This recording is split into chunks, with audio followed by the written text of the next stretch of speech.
안녕하세요. 반갑습니다. 마이블루의 고노일 목사입니다. 네, 안녕하세요. 마이블루 이신호 전사입니다. 네, 안녕하세요. 마이블루 강예현 신학생입니다. 네, 저희 되게 오랜만에 녹음을 시작하는 것 같아요. 진짜 저 여름 사역 마치고 난 다음에 이렇게 저희는 처음 모였죠. 녹음하기 위해서는. 네. 그동안 어떠한 일이 있었는지 간략하게 저 소개해 주시고 근황 토크 해주시면 감사하겠습니다. 체육 갔다 와서 저는 뭐 교회에 계속 나오면서 출퇴근하고 있었고요. 뭐 저보다는 사실 예현 쌤이 할 말이 되게 많을 것 같은데요. 네. 네, 저는 선교 갔다가 이제 가족끼리 홍콩으로 여행 가서 홍콩 좋은 나라죠, 홍콩. 네, 그렇죠. 맛있는 것도 많이 먹고 좀 예쁘고 그런 것들 많이 즐기고 왔습니다. 홍콩 디즈니랜드 있나? 네, 네, 거기 그거 갔다 왔죠. 네. 어때요, 거기요?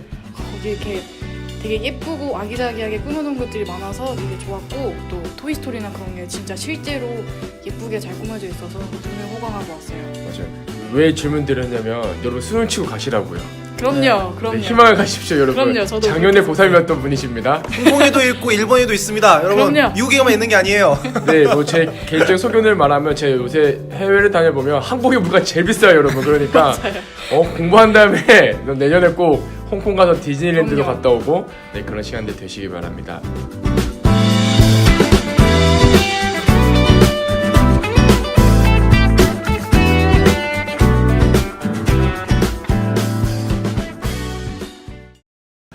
이제 이어서 저희가 오늘 말씀을 좀 나누려고 하는데요. 오늘은 저희가 8번째로 하나님의 기쁨을 위해 계획되었다라는 말씀을 좀 나누려고 합니다.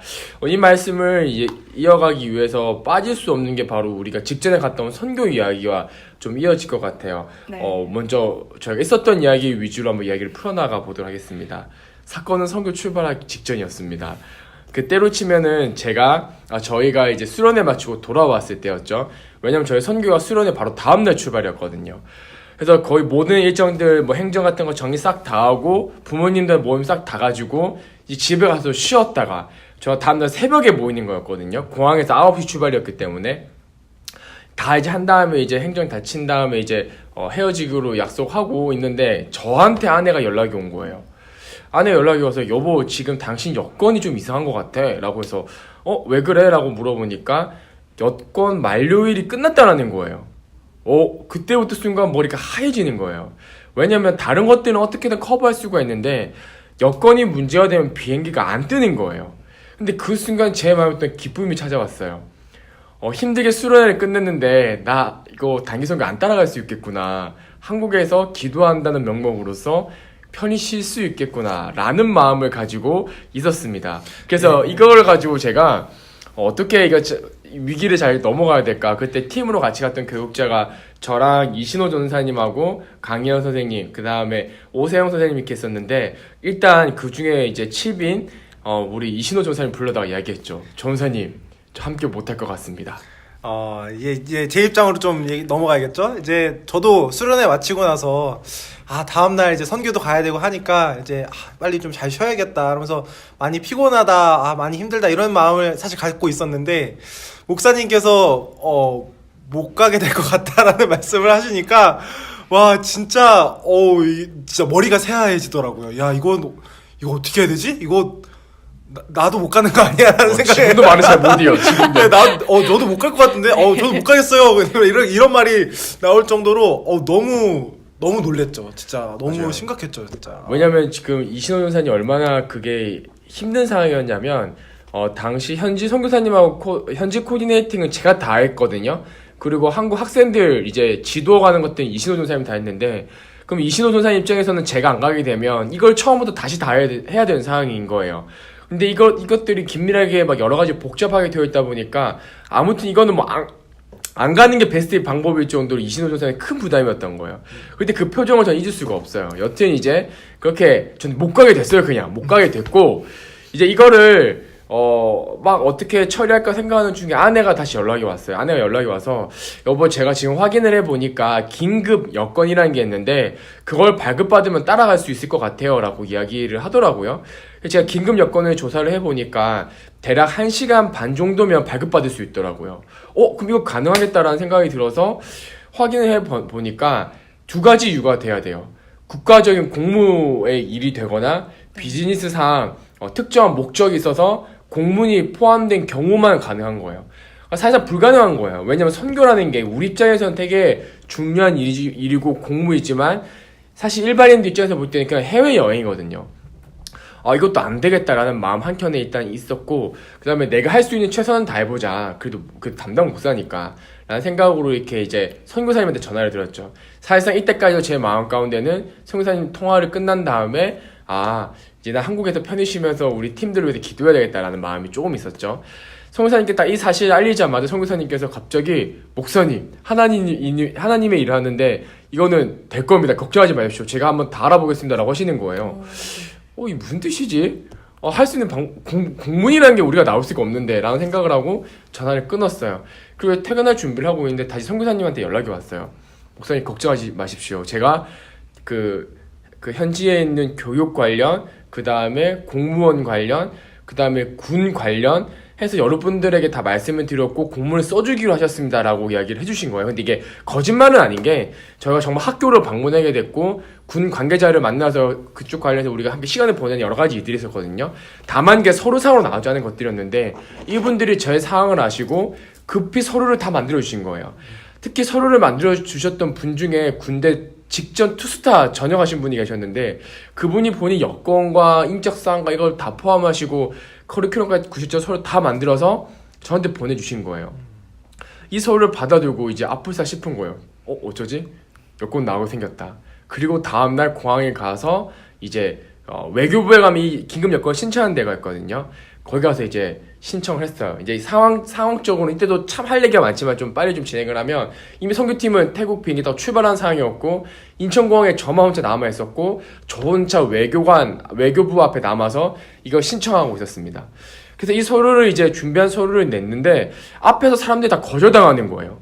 당신은 안 됩니다. 뭐 여행 목적 안 됩니다. 다 거절당하는데 저도 이제 거절당할 것 같은 분위기에서 냈는데 이 문서를 받아들자마자 저를 아래 위로 쳐다보시면서 어떤 일 하시는 분이시냐, 이렇게 큰 공문을 가져오셨으면 국빈대우로 이렇게 가셔야 될 것 같은데까지 이야기가 나오는 거예요. 왜냐면 태국에도 투스타분이 추천서를 써주셨으니까 이게 쉽지 않은 문서였던 거죠. 그래서 그게 30분 만에 1시간도 채 안 된 30분 내외로 긴급 여건이 나오게 됐고요. 갈 수 있는 상황이 됐어요. 더 웃긴 건 제가 그럼 태국 가는 비행기를 놓쳤잖아요. 그 이후에 다음 비행기 예약할 때도 취소하고 비행기 값을 이동해야 되는데 무려 40만 원 돈은 무료가 된다라는 거예요. 그런데 또 이런 상황 가운데서도 여행사랑 잘 이야기해주고 여행사들 분들께서 실수하셨던 것을 인정해 주시면서 그 모든 비용 처리를 알아보니까 그냥 전환할 수 있는 기회가 됐다라고 하더라고요. 비용도 무료로 처리가 된 거예요. 그러니까 이제 여권 됐지, 비행기 티켓 다시 나왔지, 이런 상황이 됐습니다.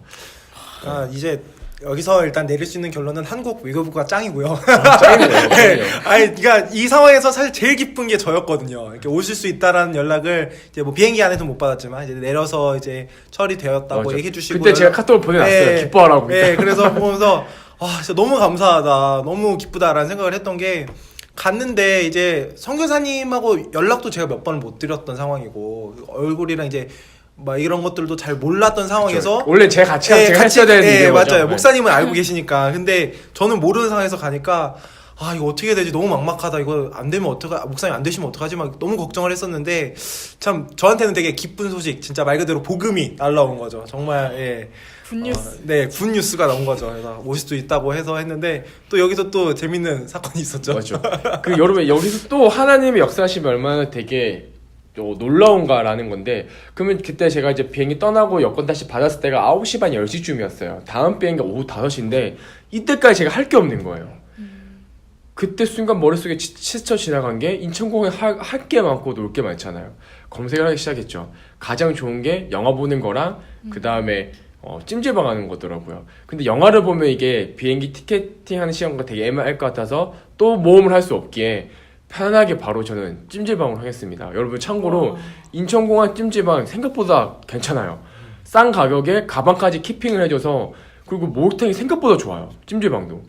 거기서 자고 쉬고 충전하고 뭐 목욕도 즐겨 다 해도 뭐 시간이 널널하게 남는 거예요. 그리고 딱 나왔는데 이 상황을 어떻게 알게 되신 우리 마이블루 2부 선생님 중에 한 분이 저한테 커피 쿠폰을 보내주신 거예요. 제가 때마치 그때 사우나를 나오는데 커피를 마시고 싶다는 생각을 했었거든요.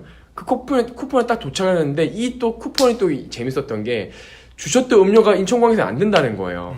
그러면 제가 즐겨 마시는 그 아이스 화이트 초콜릿 모카가 있습니다, 여러분. 할 때 그게 있는데 굳이 벤티 사이즈를 변경해야 되는 거예요. 그럼 이 벤티 사이즈가 굉장히 크거든요. 그럼 인천공항 내가 비행기 탈 때까지도 뭐 마셔도 남는 양이에요. 그 하나를 이제 손에 쥐고 있는 상황이었어요.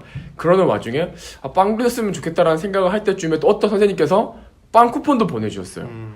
그러니까 이게 하나님께서 어떤 느낌이냐면 저한테 너 쉬고 싶다 그랬지. 쉬게 해줄게. 그런 느낌이었어요. 그래서 정말 충분히 컨디션을 다 만든 다음에 비행기를 타게 됐고요. 이제 이 비행기를 타고 이게 또 다음 이야기가 연결되는 부분인데 저는 이제 직항이 아니라 이제 대만을 들렀다 갔어요. 대만을 들렀다 갈 때 또 한국을 좋아하는 카메룬 분들 만나서 그분들과 신나게 또 놀다가 타고 들어갔고 여기서 되게 놀라운 사실이 뭐냐면 그렇게 해서 밤 늦은 시간 태국으로 도착했어요. 이제 태국 방콕에 도착해서 저희가 살아갈 곳이 픽사 누르기였는데 거기까지 6시간, 7시간이 걸려요. 그럼 여러분 이게 제가 밤 12시에 도착했거든요. 그때 이제 준비한 밴을 타고 픽사 누르게 딱 저희가 팀이 이제 먼저 도착한 선교팀인 호텔로 도착을 했는데 그 타이밍이 언제냐면 여러분 이게 놀라웠어요. 제가 도착해서 가방을 풀고 샤워하고 딱 나오니까 먼저 도착했던 팀들이 하룻밤 자고 선교 나가기 위한 딱 준비한 시점하고 맞물렸던 거예요. 그러니까 저한테 이게 어떻게 다가왔냐면 하나님께서는 당신이 하고 싶은 일에 대해서 치밀하게 계산하시고 우리 사람들 삶 가운데 치밀하게 역사하신 것들을 경험했거든요.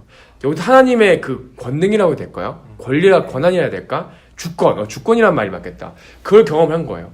내 상황과 환경이 아무리 내가 뭐 할지라도 하나님께서 이 사람을 쓰고자 할 때 당신이 계획한 일을 진행시키고자 할 때는 그냥 하는 거예요. 여기서 우리가 깨달을 게 있어요. 이때 우리가 발버둥 치면 안 돼요. 그냥 하나님이 운행하시는 거에 대해서 순종해야 돼요. 그것 중에 하나가 뭐냐면 오늘 우리가 읽었던 내용 중에 제목 중에 우리는 하나님의 기쁨을 위해 만들어졌어요. 그래서 우리가 하나님을 위해 기쁨을 위해서 만들어졌는데 가장 큰 기쁨을 표현하는 방법이 뭐냐면 예배예요. 많은 사람들이 이것을 예배로 인식하지 않고 뭐 내가 돈을 많이 벌어서 하나님께 뭐 기쁨을 드릴게요. 우리 수능 치는 친구들이 가장 많이 오르를 범하죠. 하나님 내가 고3 때 대충 이렇게 좀 신앙생활 하다가 대학생 되면 하나님께 영을 돌려드릴게요. 막 이런 얘기를 되게 많이 한단 말이에요. 그거 아니라는 거예요. 하나님께서는 주권 아까 말하셨던 것처럼 딱 말씀하신 게 있는데 너희들이 나에게 기쁨이 되기 위해서 예배가 너무나도 중요해라고 성경을 통해서 끊임없이 우리한테 말씀하고 있어요. 그러게 여러분들에게 권면드리고 싶은 것은 하나님을 기쁘게 해드리는 삶이 있고는 예배를 먼저 성실하고 잘 드리는 삶인데 다른 거 한다고 다른 거 먼저 앞세워서 발버둥 치지 않았으면 좋겠어요. 사실 뭐 고3들 만나면은 뭐 아까 말씀해주신 대로 이제 뭐 고3 끝나면 나갈게요라는 친구들도 많고 입시 끝나면 그때부터 교회 다닐게요라고 하는 친구들도 있는데 뭐 목사님도 아시고 뭐 예언쌤도 잘 아실 거예요. 이제 그런 친구들 치고 신앙생활을 수능 끝났다고 수험생활 끝났다고 이제 신앙생활 열심히 하는 친구들 그렇게 많지 않거든요. 네, 맞아요. 그냥 그때 그냥 편하게 그냥 있었던 기억들 이런 것들 때문에 하는데 사실 목사님 말씀해 주신 것처럼 더 중요한 것이 무엇인지 생각을 해봤으면 좋겠어요. 우리의 입시 물론 중요하죠. 하지만 우리의 입시는 올해 아니면 뭐 1, 2년 내에 끝나지만 우리들의 삶과 우리들의 인생은 계속해서 이어진다는 것들 이런 것들을 좀 기억하면서 좀 더 멀리 보면 어떨까라는 생각을 좀 갖게 되네요. 조금 더 제가 좀 설명해 드리면 이게 저는 좀 과장이 아니라고 표현할 수 있는 게 그건 사탄의 유혹이에요. 고3 때 예배 대충 드려도 돼. 대학교 가면 회복할 수 있을 거야. 이거 진짜 거짓말인 게 고3 때 그렇게 예배 드리면서 습관이 만들어져요. 그 습관이 만들어진 상태에서 대학교 가서 대학교 라이프 얼마나 좋아요. 뭐 저희는 신학 대학교니까 그나마 좀 이게 제한된 게 많이 있지만 일반 대학교 뭐 홍대만 가더라도 여러분 뭐 놀 거 얼마나 많아요. 대학교 앞에 값싸고 뭐 그런 문화들 여러분이 훈련이 안 돼 있는데 습관이 안 돼 있는데 뿌리칠 수 있다고요? 절대 거짓말이에요. 그거는 사단이 주는 거짓말인데 여러분이 거기에 걸려 넘어지지 말고 고3 때부터 충실히 하나님께 예배 드리면서 우리가 창조된 목적에 따라 하나님 기쁨을 드리는 사람들이 되었으면 좋겠습니다. 네, 예언쌤 혹시 이거 또 나누면서 어떤 것들 또 느끼셨는지?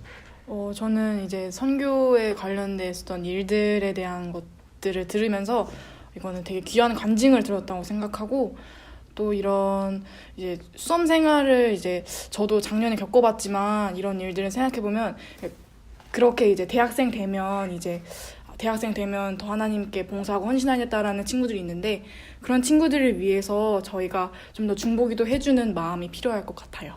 네, 오늘 저희가 나누었던 메시지를 잘 기억했으면 좋겠고요. 그래서 여러분 여기 오늘 우리가 나눈 묵상을 살펴보면 여러 가지 표현들이 있어요.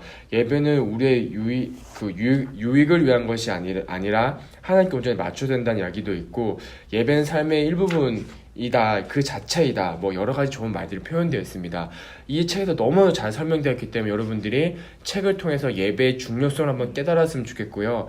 그리고 무엇보다 우리는 그 예배를 통해서 가장 직접적으로 하나님께 기쁨을 표할 수 있습니다. 그렇기 때문에 고3 수험생 여러분들 아무리 바쁘더라도 예배는 빠지지 말고 그것을 통하여서 아니면 또 이것부터 하나님께 영광 돌려드릴 수 있는 수험생활이 되길 주님의 이름으로 축복합니다. 네, 예배를 포기하지 않는 수험생활이 되었으면 좋겠습니다. 중요하고 어려운 순간은 맞는데요. 그 중요하고 어려운 순간에 가장 먼저 예배를 먼저 생각하는 우리 수험생 친구들 되었으면 좋겠습니다.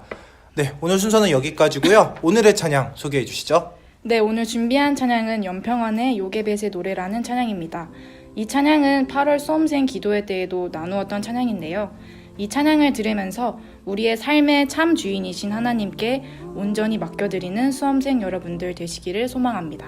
아멘. 아멘. 네, 오늘 수험생 중학교티는 이것으로 마치도록 하겠습니다. 우리 화이팅 하면서 마무리하도록 할까요? 네, 수험생 아니야. 수험생 친구들. 수험생 친구들. 자, 하나, 둘, 셋. 화이팅!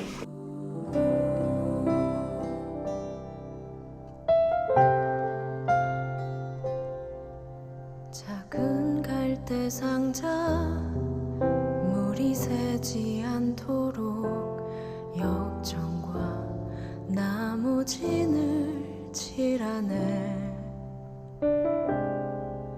어떤 맘이었을까 그녀의 두 눈엔 눈물이 흐르고 흘러. 동그란 눈으로 엄마를 보고 있는 아이와 입을 맞추고 상자를 덮고 강가에 띄우며 간절히 기도했겠지.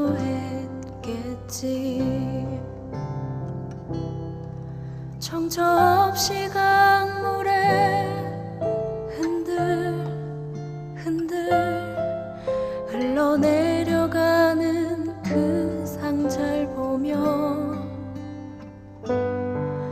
눈을 감아도 보이는 아이와 눈을 맞추며 주저앉아 눈물을 흘렸겠지. 너의 삶의 참 주인, 너의 참 부모이신 하나님 그 손에 너의 삶을 맡긴다. 너의 삶의 참 주인, 너를 이끄시는 주 하나님 그 손에 너의 삶을 드린다.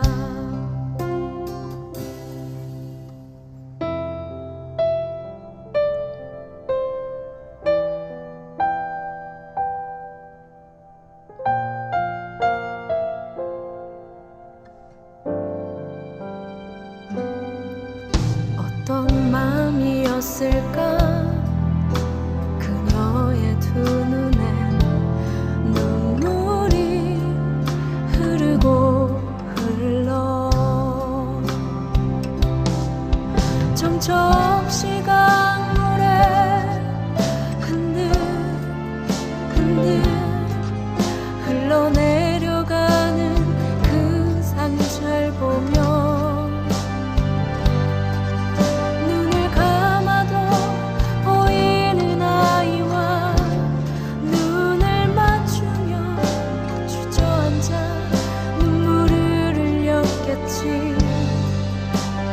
너의 삶의 참 주인, 너의 참 부모이신 하나님 그 손에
너의 참 부모이신 하나님 그 손에 너의 삶을 맡긴다.